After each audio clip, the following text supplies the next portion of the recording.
Vlado, ty si rozbiehal pohybové aktivity na mnohých školách a zdôrazňoval si pri našich predošlých rozhovoroch, že naozaj platí, že keď je na to príležitosť, tak tie deti sa hýbať chcú a robia to pomerne spontánne. Opravom, ak sa mýlim, alebo potvrďte, takéto tak naozaj je z vašich skúseností.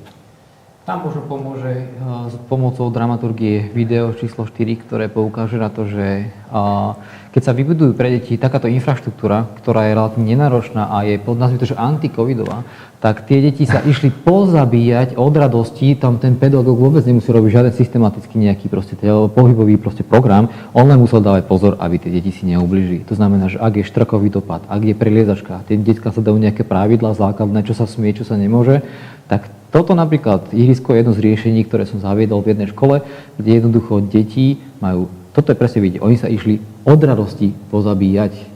Tak chceli veľmi cvičiť na tom ihrisku, skôr bolo potrebné, že na nich dávajú pozor, aby sa im niečo nestalo. A teraz ide o to, že v nich to prvoškolský stupeň, tie deti proste tento pohyb milujú. Vešanie, rúškovanie, na kruhu, neviem čo, to stačí im to dať a je to vybavené. Ten pedagóg musí dávať len na to pozor.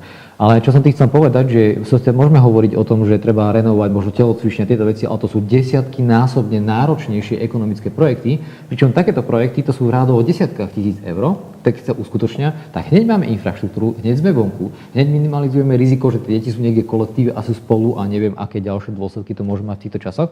A jednoducho, toto je riešenie. Čiže vonkajšie ihriská, ktoré sú ale pozor, komunitné a vysokokapacitné. Pretože workoutové ihrisko nainštalované na škole je pre individualistu.